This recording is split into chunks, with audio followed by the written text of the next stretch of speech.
ठीक है। अब जैसे मैं एक एग्जांपल लेके दिखाता हूँ, जैसे ये तुम ए मैट्रिक्स देखो, ठीक है।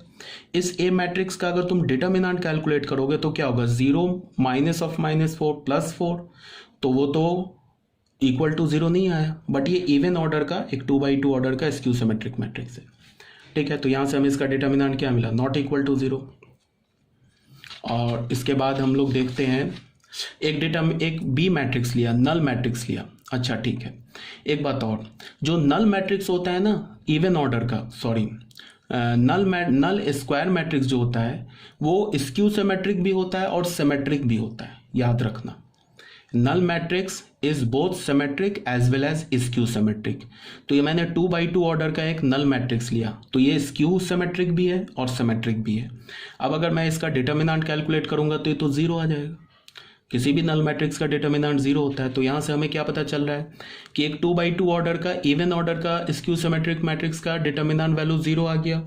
और फिर यहाँ से हमें क्या पता चला कि एक 2/2 ऑर्डर का इवन ऑर्डर का डिटर्मिनेंट वैल्यू क्या मिल गया, ये भी हमें 0, ये नॉन 0 मिला। तो कुछ भी हो सकता है।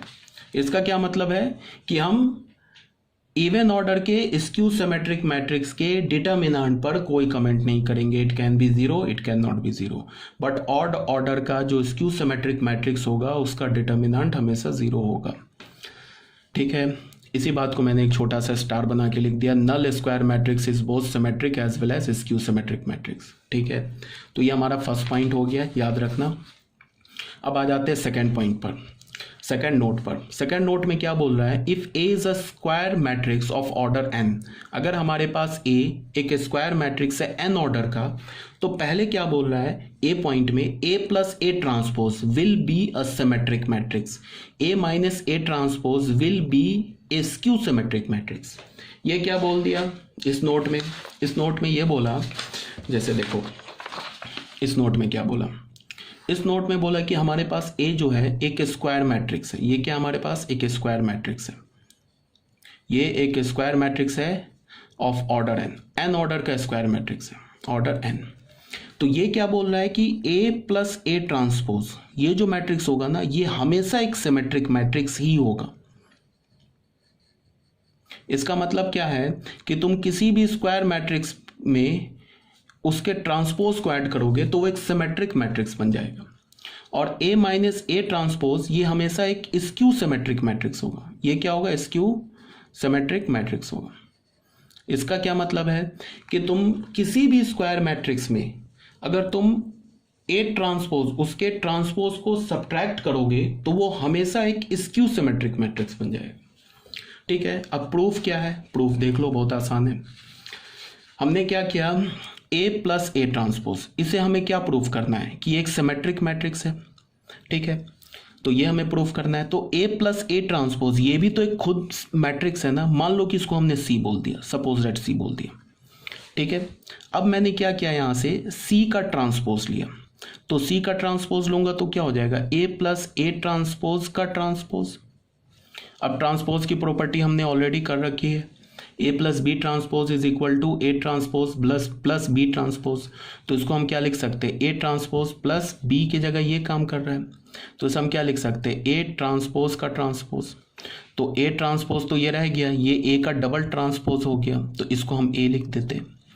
तो हमें यहाँ से क्या पता चला, C transpose is equal to, इसको पलट के लिख दिया, मैट्रिक्स का एडिशन कॉम्पिटिटिव होता है तो पलट के लिख दिया। तो यहाँ से हमें क्या मिल गया, ये फिर सी मिल गया।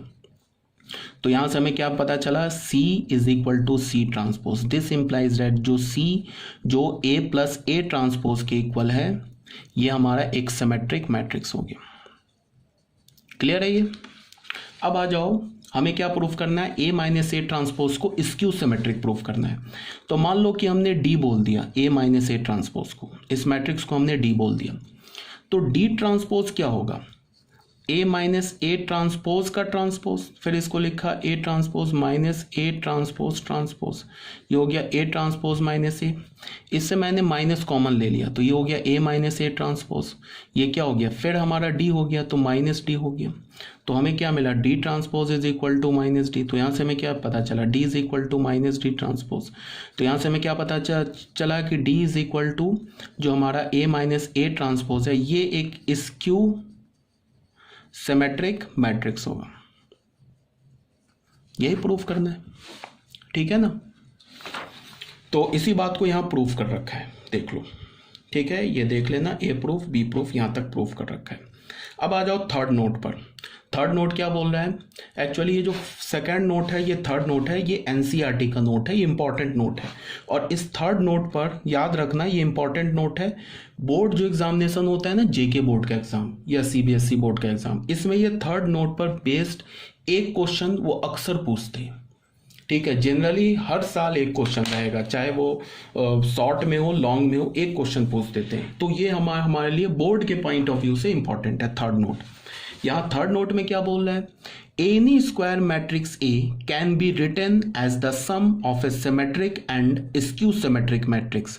दुनिया का कोई भी स्क्वायर मैट्रिक्स ले लो, उसको तुम एक सिमेट्रिक मैट्रिक्स और एक स्क्यू सिमेट्रिक मैट्रिक्स के टर्म में लिख सकते हो या टर्म में रिप्रेजेंट कर सकते हो, ये बोला जा रहा है। मतलब क्या है वो अभी देख लेते हैं। अब तुम पहले ये बताओ, चलो इसको मैं समझाता हूं यहाँ पे।